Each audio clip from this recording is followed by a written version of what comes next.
One of the challenges of being a business owner is that you always wish you had more time for charitable initiatives, but you're too busy trying to keep your own business afloat. So in this episode, Nathan Shields and I are going to talk about how partnering with charities can directly strengthen your business while giving you that satisfaction of doing more.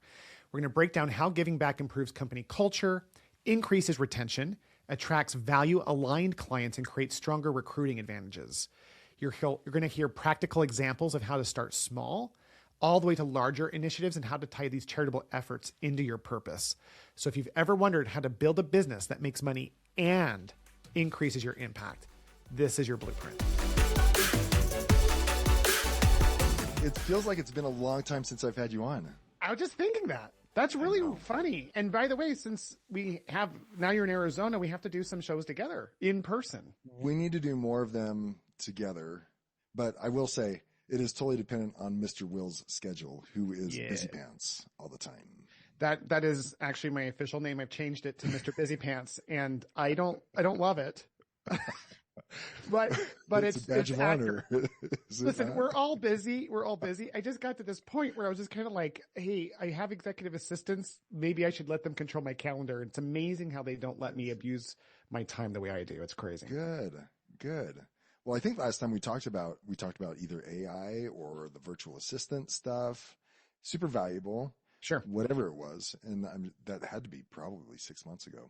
Oh my gosh, that's ridiculous. We have to make space for us getting together. I think that would be great because I know if the audience doesn't care, I know we would love it. That's all I have. Well, I just want to sit in your studio. You actually have a podcast studio, which I've never been in a podcast studio.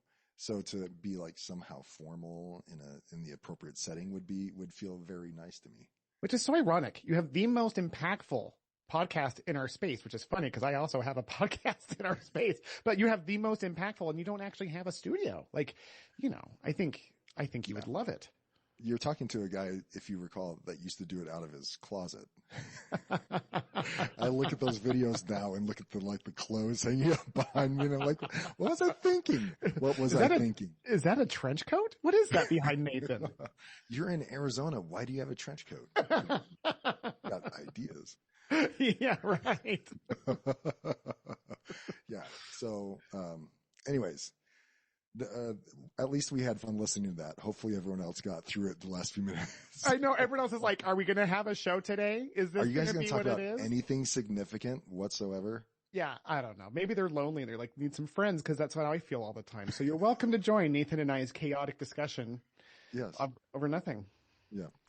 Well, okay. So what we're talking about today, and I know this is near and dear to your heart because a lot of what you, Mr. Busy Pants, are doing has to do with charity and giving back, and not just in your professional life, but also in your personal life.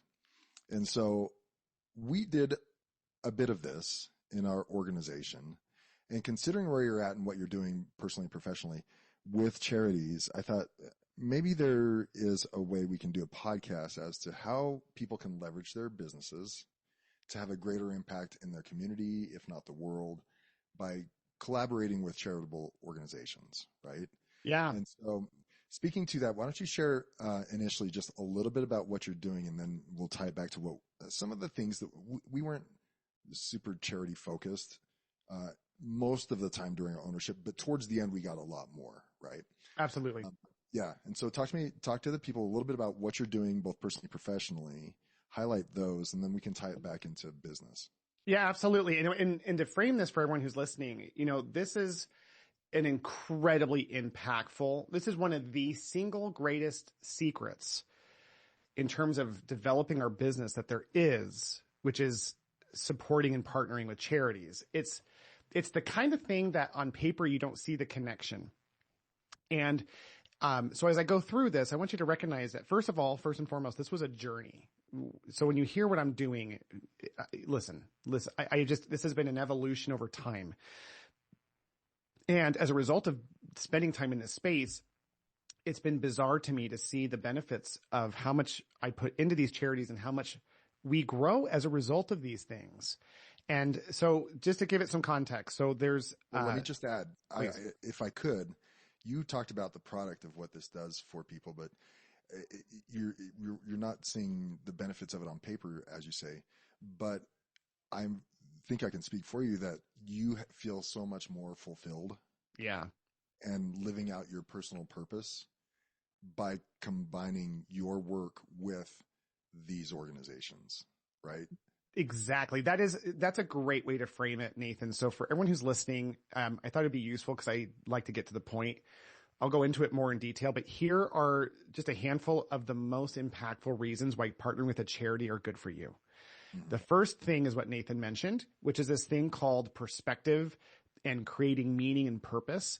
The heart set and the mindset that working with charities creates is a game changer that actually results in greater growth in business. And we'll talk about that in detail. Number two, and this is where it seems more tactical, is that you also build the culture of your company to the same degree, because then you have people who are aware and collaborating and helping support this, which makes them feel like where they work matters more. And yeah, so they're part of a bigger purpose. They're part of a bigger thing. yes, the whole point of culture is to turn our company's existence into a movement.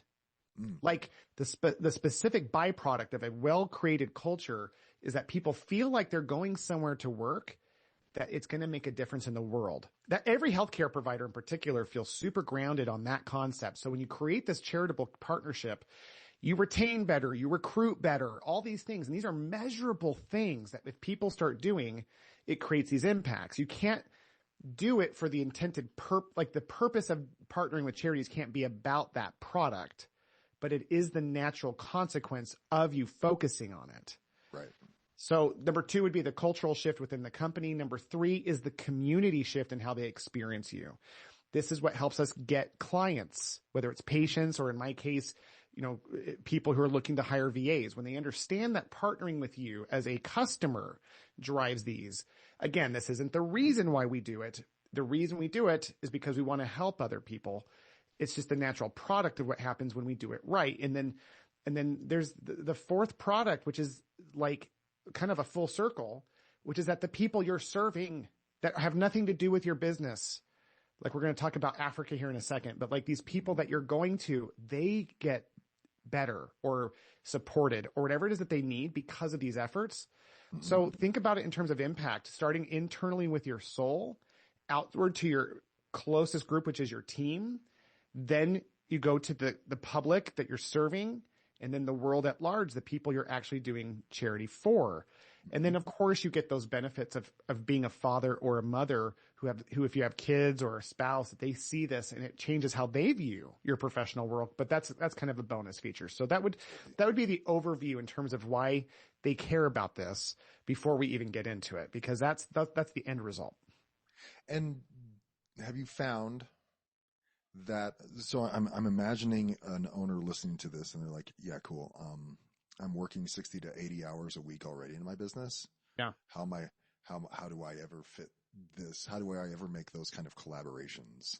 And what the time suck that it could be. I need to get my next therapist first. And of course you do, but I think what we're saying is it doesn't take a lot of time. Mm-hmm. Have you found? No. And it's like eating an elephant. It's one small bite at a time. What we prioritize has everything to do with the way that we grow our companies. And so if we prioritize giving to others in a charitable format, we are in a position where we do end up creating better space. I've learned that by focusing on charitable efforts, the mindset shifts of the owner and the employees to allow for it, which allows for other growth as well. Now, one caveat. There are people listening to this who are driving into work burned out with no energy left, who have zero profits or very little profits, or they're upside down. For you guys who are listening, this isn't another thing you should feel bad about not doing.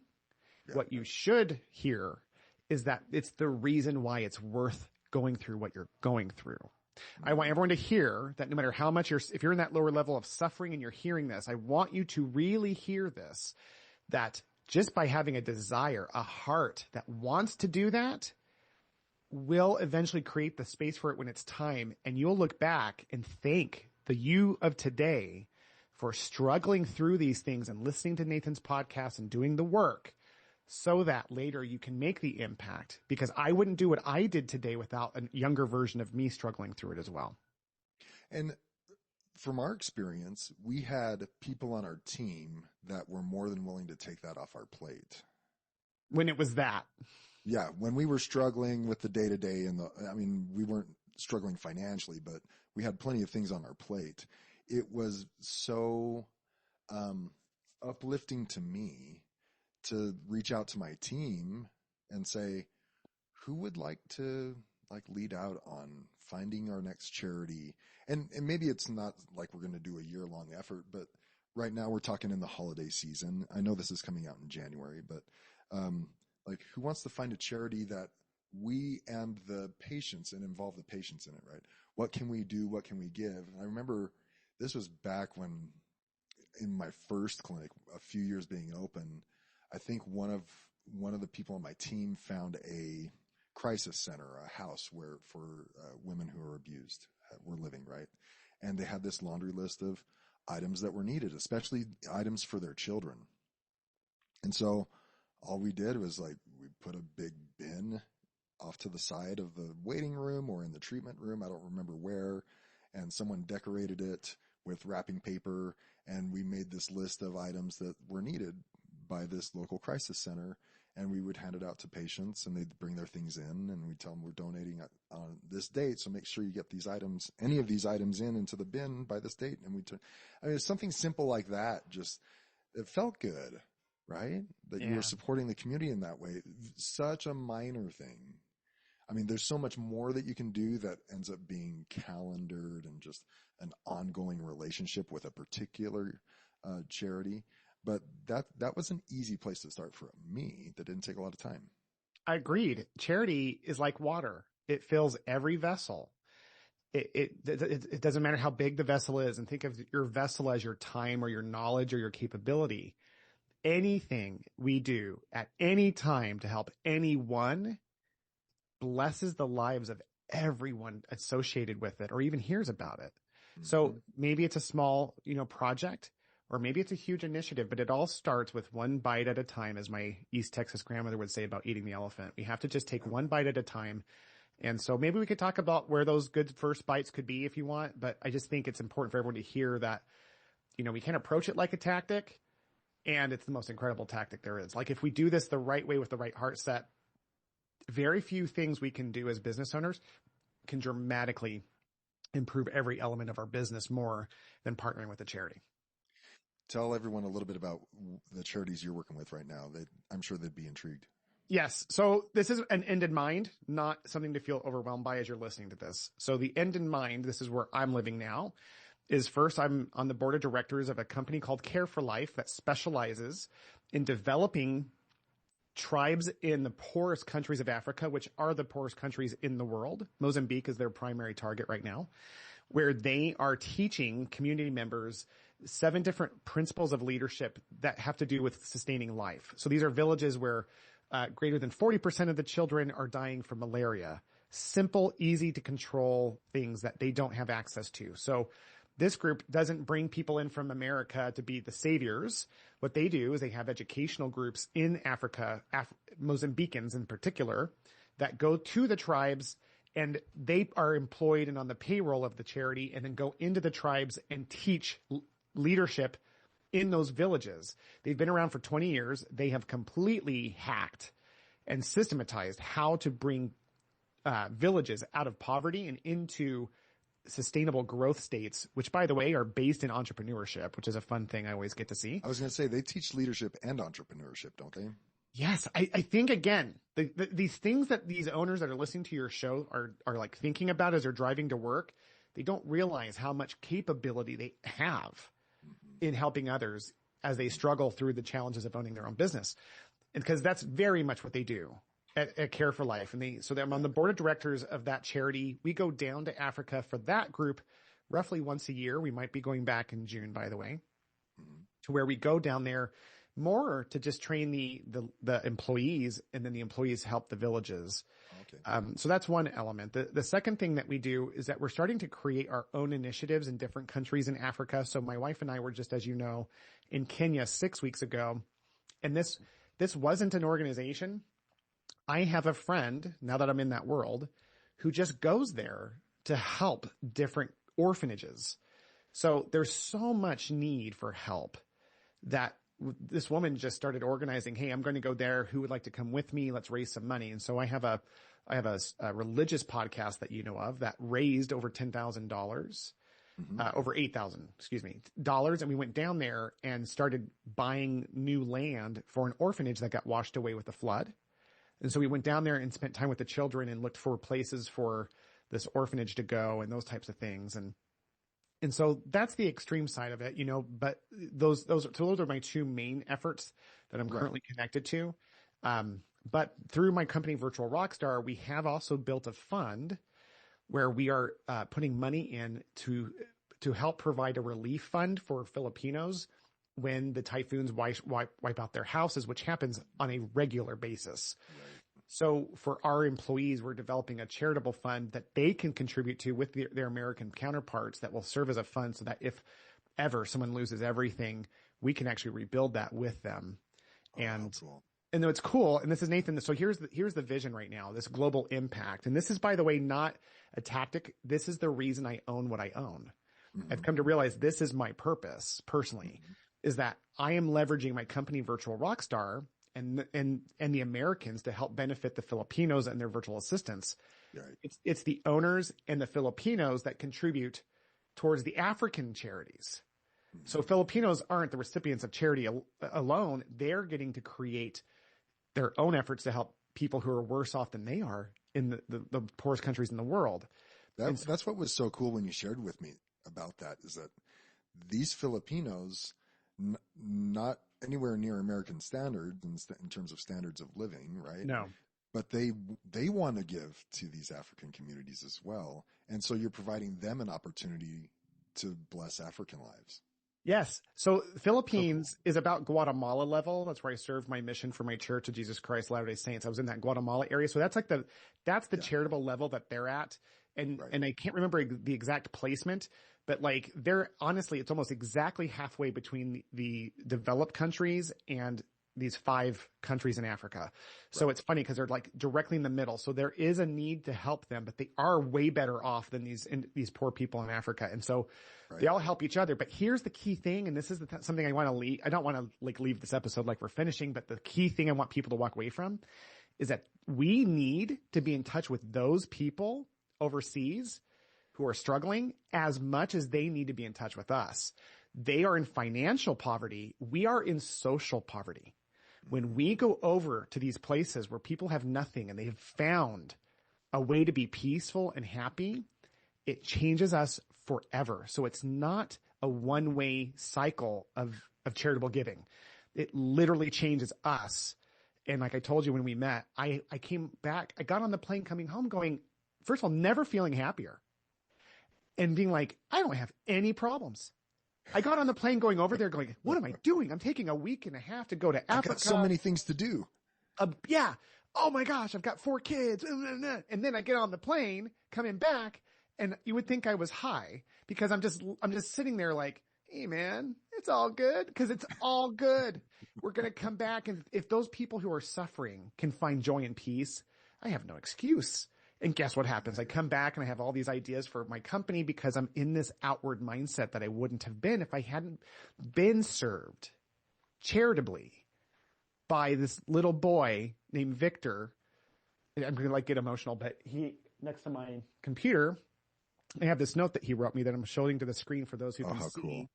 And it just says, "Dear Will, always know that God loves you and that you are a great man in this world, Victor." And you know, Victor lost both of his parents, suffered abuse of every kind, and now he's safe in this orphanage.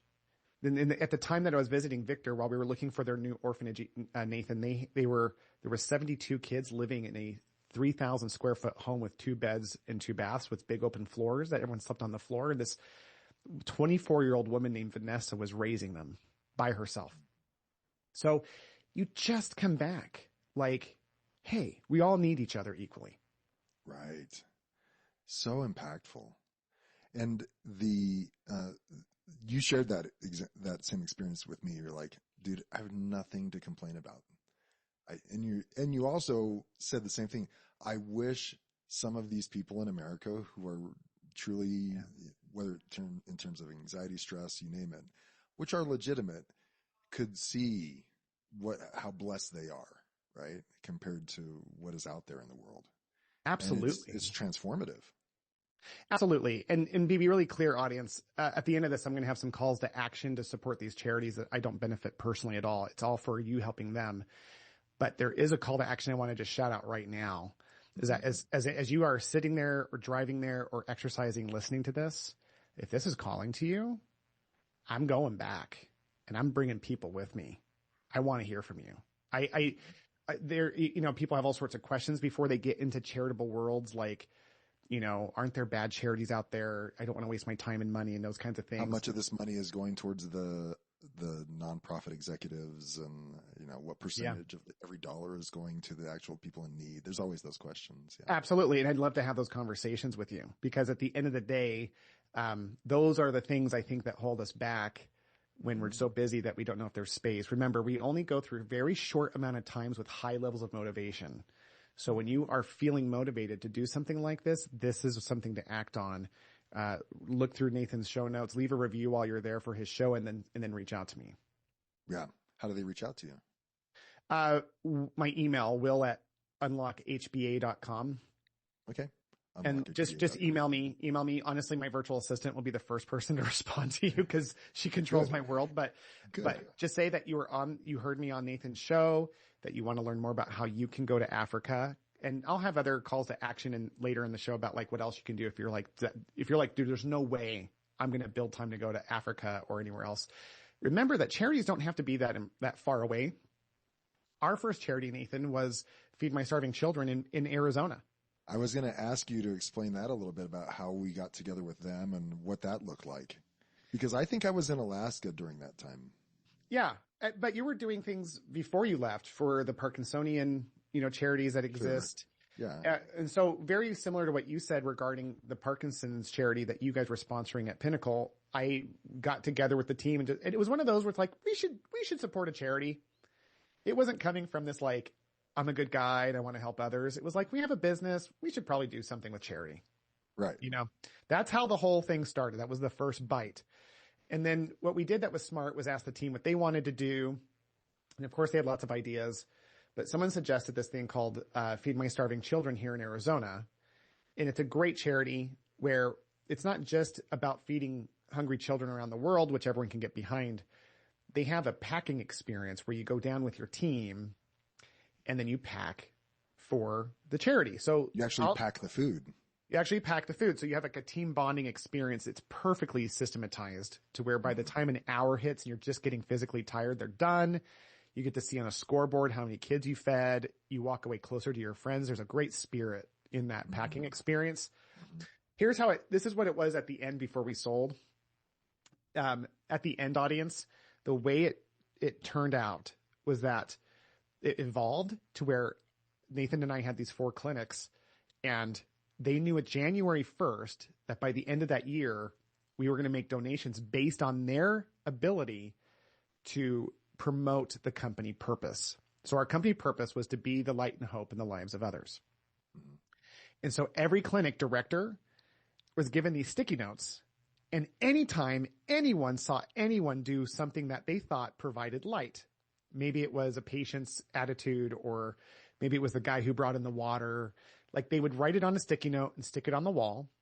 And at the end of the year, every sticky note represented $1 that would be in a check that we would give to Feed My Starving Children at the end of the last packing event, which was this big packing event where they rent out the downtown Phoenix Convention Center, and Chase Bank would be there. So there's thousands of people packing food. We'd all attend that in December. And at that time, we'd hand a check over to the director and take a picture and put it in our promotions. But what was funny, Nathan, is how it evolved. Every clinic started getting specialized sticky notes. They started getting their patients involved, and the sticky notes started taking shape on the walls. Maricopa Clinic had a giant dinosaur one year where it was just like this T-Rex, all out of sticky notes of people showing the light and hope. Patients were coming in. They were writing it down. They knew. Think about how the charity tied to the purpose for all people. And this was, again, I didn't create this. This was the team's evolution of it. Right. They literally, like the patient walks in, they know the company purpose, be the light and hope. They're like, oh, my therapist was my light today. They stick it on the wall. That therapist sees it. They feel touched. They look for someone else. They put it on a sticky note. Pretty soon, their contributions are being meshed into these beautiful shapes. And at the end of the year, we walk and hand over this check that was in the thousands of dollars after a full day of packing together. I have a picture on my desk. I'm going to show this for the people who are watching. There's a picture I got when we sold our company, and in it is one of the packing days of Rise Rehab. Oh, so cool. And it was so special. I keep this next to my desk. You know, it's been almost 8 years, or it's been over 8 years since we exited. Right. And like, that's the stuff, man. Like, we look backwards and it's like, you know, all the stuff that we suffer through, it's the people that we get to work with in those types of moments that you're like, whoa, I just said one day, maybe we should do some charity. We should probably do something. And it turned into the thing that I remember most about that experience. Yeah. And when has ever a few $1,000 check ever been more impactful or that you even remember? Right. Yeah. How many times do we drop $5,000 on a service or product and it does something for us? But that money, oh man, I don't even remember how much we spent, but it was like, whatever it was, wasn't enough. We should have done more. You know, totally worth it. 100%. Yeah. Did you find that it brought also the team members together as you were doing some of this stuff?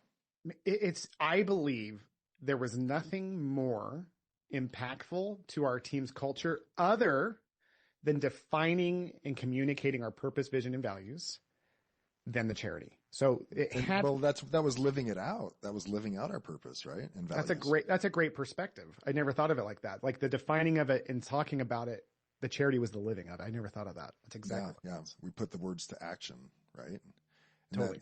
And the cool thing, you tied it back to culture, of course, but it's those kind of things that attract value-aligned people. So we're not here to talk about recruiting and retention and all that kind of stuff, but we definitely saw that in that the people who aligned with us, they were with us till the end. They were hardcore risers, right? Yeah. And it attracted other like-minded and like-valued individuals. It really did. Which made it really fun. It changed recruiting completely because it's like, hey, this is who we are. It's because first of all, very few practices really incorporate charities because being in healthcare, you're already in a service and in a way, a charity. And I want to say that's true for me. Yeah, when people own donut making companies, it's not the same thing as healthcare providers provide impactful charity every day when they love their patients, right? Mm-hmm. And that's not the same thing as a company of people coming together and picking something that's not in the vein of what we're doing day in and day out, something that we can look outward that takes our heart set almost externally from the things that we're struggling with within our company to go, that's why we're here. So yeah, they go and they make the difference in the lives of their patients. But what was best was when we could tie all three. Our company purpose with like the individual's purpose to a greater expression of that purpose outside of the company. Mm-hmm. And then when we talked about profits, again, I never meant this as a tactic, but it was always like, hey guys, one of the reasons we want to have a high profit margin is that we can give more to this charity. And we were very transparent. That wasn't a tactic. It was, if you guys want raises, if we're going to give more to feed my starving children, we've got to make this work. This isn't about making a profit machine. It's about making an impact machine, but it needs profits to do that. And people can get behind that very easy versus like, well, why would I make your pockets fat? It's how they see it. You know? Yeah. You could imagine that they have a different perspective about, when it comes to productivity conversations. Absolutely. If they see you living out this kind of charitable experience with the whole company, right? If they're witnessing the charity, it's hard for them to say, well, you're all about the money. I mean, because they do default to that, unfortunately, many times. But when you show such a strong charitable backbone to the organization, living out your purpose, you could say, yeah, you could think that. I could see where you're coming from, but I don't know. Were you there when we gave that $6,000 check to the charity last week? Yeah. I think if someone on the team saw a very organized and focused effort to give back from a charity perspective, if they still push on you for being about the money, that is your greatest indication. What a blessing to know that you should fire that person immediately. That they are a bump to your company's culture. And it's not that they're bad people.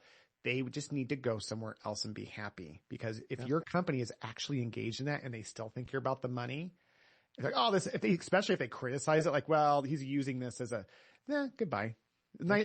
Thank you for making it evident that you are literally the reason I'm not successful, and goodbye. Right. Yeah. Exactly. I love it. Well, you have some calls to action. What are your calls to action? Listen, so Did you first already of all, express them? no, the big one was if this is calling to someone to go to Africa, come. Like, yes. You're not committing if you reach out. Like, if you reach out to me and you're like, hey, well, I'm interested in learning more, I'm not going to be like, you're coming.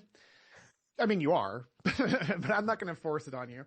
I really believe this is why I'm so intentful about this, Nathan, is because they need it. It is so hard to me right now. We're raising money for my organization, the Care for Life charity that I'm on the board for. Right. That's 100% outbound cold sales. I'll get on a call and talk to people. My wife will, who's really good at it, by the way. Big shocker for me. But it's one of those where I know people who are literally, I have one friend who's making, he makes 30 million a year, and really good guy. This is not a criticism of him. I just said, hey, can we get a donation from you? And I was looking for like $500, $1,000 in my mind, hoping he'd give like a 10 grand pop or something. And he turned to me and goes, well, I'm in the earning stage of my life, not the giving stage.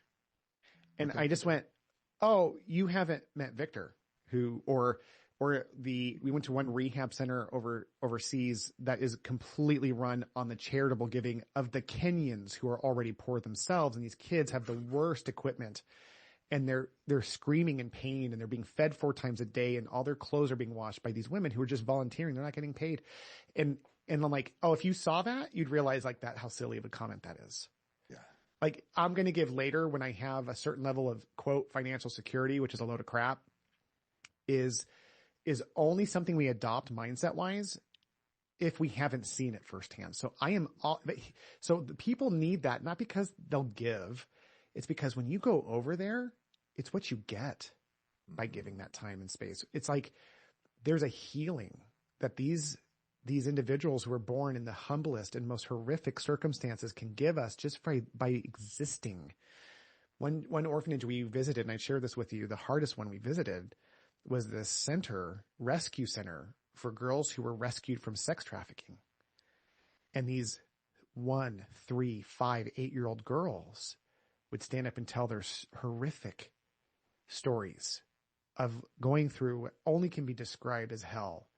For people who believe in a heaven and a hell, there is no hell after this life worse than what these girls have experienced. And to sit with them after earning their trust as a man, which took some time, and to hear them talk about love and forgiveness and happiness and the choice that it is, there's a lesson to be learned at the feet of these angels that can only be experienced in person. And so you need them. And so I'm all about trying to get, Heather and I've made the commitment that our goal is to get as many people over there as possible. You'll be spending the money you spend just to get there. There's no expedition fee in some cases. If you go to Care for Life, there is, because there's different options I can go over with people, but for sure, there's just that piece of it. So the other calls to action are just to make financial donations. Honestly, I'll send those links to you. Okay. And the main one I'm just going to promote is Care for Life. That is such a vetted, experienced, proven charity that every single red cent that is going to that charity is going to make a difference in someone's life. And I can't promote that one enough as a board of directors. The beauty of that one is it's tied to our small business ownership. So we can totally relate with the leadership and entrepreneurship skills that they're teaching. Yeah. What I also really appreciated and respected about them is they expect to go into the village, teach them those things for however many years, and then pull out. Yes. 3 years. They're in there for 3 years, and then they pull out and they thrive after they leave. So they expect them to go They teach them how to fish and then let them fish, and they thrive. And that's so cool. So cool that they don't have to set up a center and put down roots. And so we're here for the next century. No, but they make their impact. They teach their people, and then they leave. That's amazing. We were there a year ago. Honestly, the reason that started, by the way, was because a year and a half ago, my sister came back from Africa from doing like safari vacationing, and I love to travel. And I'm like, we should go to Africa. And so it's such a long trip. I was like, well, let's stay there for some time. And Heather and I were like, it was kind of like the old Rise days. I'm like, we should do some charity, as a tack on. Like it was, we're in Africa. There's got to be an opportunity for us to do something charitable. And so I did tons of research, because I'm like super weird about research. And I found Care for Life. Like, this is my company. And I set up to go do an in-person expedition. And the expeditions usually cost $2,000 to $3,000 per person, in addition to your travel. Sure. And we were already going. So I thought, you know what, we'll do 4 days of that. And it turned into like a full week. And I was dreading it. I had 4 boys with me.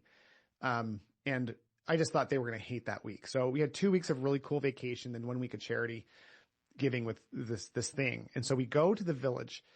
We spent all week digging holes and helping create latrines for this family that had earned the right to develop a latrine. But the last day, they took us to the villages that they were pulling out of.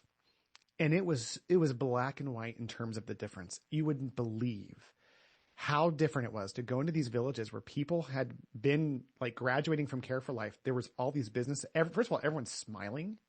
I don't want to paint a picture of utopia, but it was just joy. And they were just like thriving. The kids were in school and had uniforms on. There was a thickness to their physical physique of being healthy, because they had clean water. Because that's what the first things that they put in is like a well. And so you see that difference, and you're like, oh my gosh, this is so useful. And this is a true story. You've probably heard me say, but one of the days we were digging this hole, and my youngest son, Van, he's my 4th son. Admittedly, I didn't put a lot of effort into teaching him how to work hard. We're in the African sun. He's just digging away, and he gets out of the hole that he's digging, literally, and he starts crying. And I'm like, my assumption is you're learning how to work hard. I'm sorry. I didn't really prepare you for this. Yeah. And I go over and put my arm around him. I'm like, hey buddy, how you doing? What's going on? And he goes, I just never have been happier. I never want to leave. My 12-year-old son said that. And I didn't think he even knew what was going on. And I don't think we can appreciate, especially taking kids or grandkids to these experiences, how it immediately helps them come out of their social poverty. And again, I'm not trying to compare these things. It's just literal. There's a financial poverty, and then there's a social poverty that developing countries are experiencing through social media. And if you don't think that's a real problem, go look at the suicide rates of the youth today that have tripled in the last 10 years. If you don't think that those are actual diseases, go look at those numbers. And then again, I'm not trying to compare. I'm just saying we need them. We need them as much as they need us. And this is all part of God's plan. By helping each other, we can grow and thrive and find peace as a global family. So I'll put that link for the Care for Life donation piece. If this is calling to you, please, every donation matters. And every donation, I'll say this, every person who's listening to this that makes a donation, I'll match it. I'll match it. That comes through that comes through Nathan's podcast. That's awesome. Thanks, man. Well, you're doing great stuff. It is inspiring. It's so cool to hear your stories and see the work that you're doing. It's so cool. Thanks for sharing. Yeah, you're welcome. Thanks for letting me talk about it. And let me just say that, I appreciate that. And it just doesn't feel enough. I feel like this urgency. The one thing I'll warn people about is once you start getting into this world, it changes your perspective so much that it's just like, you never feel like you can do enough. It's so warming, and life is joyful, but you just, like as we're talking about it, I'm just thinking, what else can I do? And it has nothing to do with me being a good guy. It's because I believe everyone who listens to this show has a heart set that if they were just exposed to this, they'd be in the same vein in a way that would bless them. Right. Like it's just such a shift in perspective. And I just hope all of you guys who are listening just know that wherever you are in this journey, how much I appreciate what you're doing. Nathan and I are so grateful for you listening to this episode and getting to this part for sure. Thanks for joining me today, dude. I appreciate it as always. Okay.